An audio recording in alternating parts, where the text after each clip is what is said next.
Hello everyone. তো অনেক দিন পরে আমি আবার চলে আসলাম আপনাদের মাঝে। তো আজ কিন্তু আমরা করেছিলাম নুডলস পিকনিক।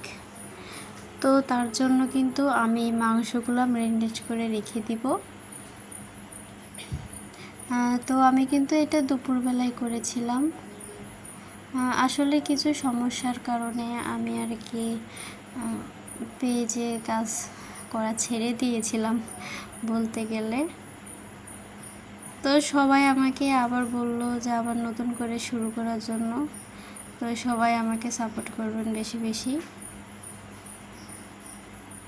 আসলে আপনারা তো জানেনই, পেজে একদিন বা 2 দিন কাজ না করলে সব কিছুই কমে যায়। আর অলরেডি আমার কমে গেছেও। আমি সম্ভবত 1 মাসের মতো ফেসবুকে পেজে কাজ করি না।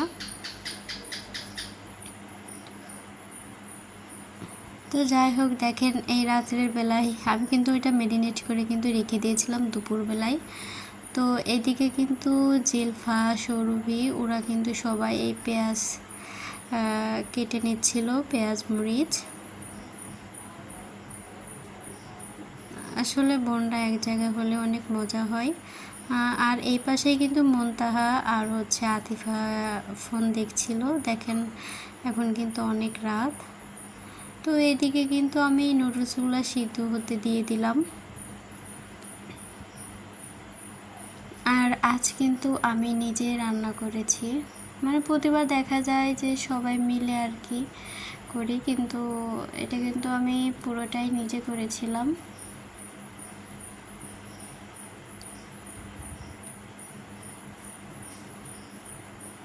তো আপনারা কারা কারা এভাবে আমাদের মতো নুডলস পিকনিক করেন কমেন্ট করে জানাবেন। আমি কিন্তু এর আগেও 2টা ভিডিও দিয়েছিলাম নুডলস পিকনিকের। তো তার ভিতর থেকে এটা কিন্তু সব থেকে বেস্ট। সবাই কিন্তু দেখবেন ভিডিওটা। দেখেন নুডলসটা কিন্তু সিদ্ধ হয়ে গেছে। আমি এখানে পানি ঝরাতে দিয়ে দিয়েছি কড়াইয়ে, কিন্তু এখন তেলটাও দিয়ে নিচ্ছি। এখানে কিন্তু দিয়ে দিয়েছিলাম সেই ম্যারিনেট করা মাংসটা।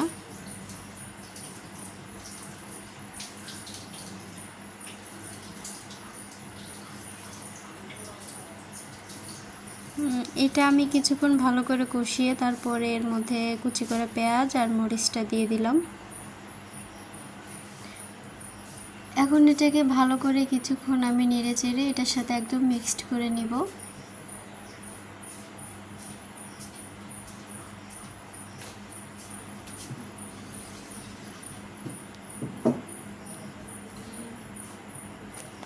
আমি কিন্তু এটা কিছুক্ষণ নেড়ে চেড়ে নিচ্ছি, আর কিন্তু কিছুক্ষণ পর পর অল্প অল্প তেল দিয়ে এটাকে ভেজে নিচ্ছি খুব ভালো করে। তো দেখেন আমি নেড়ে নিচ্ছিলাম আর কিছুক্ষণ পর পর। তারপর কিন্তু এটাকে আমরা কিছুক্ষণ এভাবে নাড়তে নাড়তে এখন একটু টেস্ট করে দেখলাম আসলে হয়েছে কি না। তো আমরা কিন্তু এই নুডলসটা রান্না করার জন্য 4টা ডিম নিয়েছিলাম। এখানে 4 প্যাকেট নুডলস, সেই জন্য আমরা 4টা ডিম নিয়েছিলাম। তো এক এক করে কিন্তু আমরা সবগুলা ডিম এখানে ভেঙে দিচ্ছি।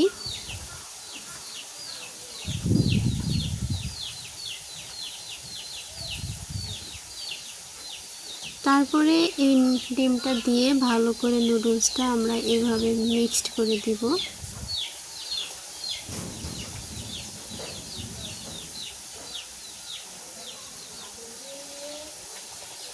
আজকের নুডলসটা প্রথম থেকেই কিন্তু মনে হচ্ছিল অনেক টেস্টি হবে, বাকিটা জানি না।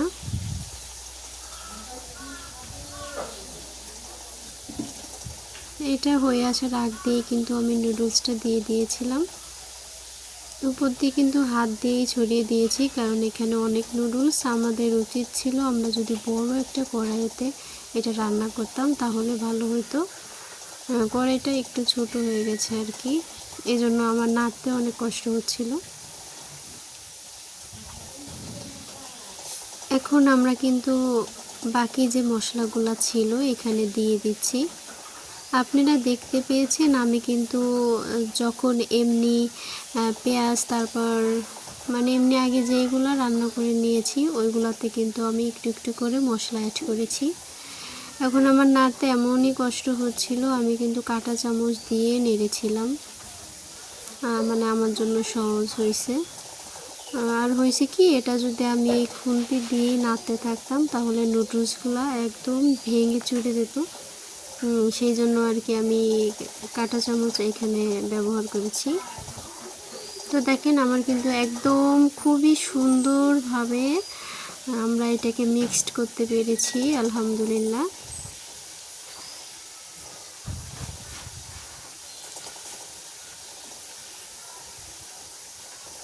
দেখতেও কতটা ভালো লাগছে দেখেন, টেস্টিও কিন্তু হয়েছিল অনেক। আসলে নিজের রান্নার প্রশংসা করতে হয় না, তারপরেও আমার নুডলসটা কিন্তু অনেক টেস্ট হয়েছিল।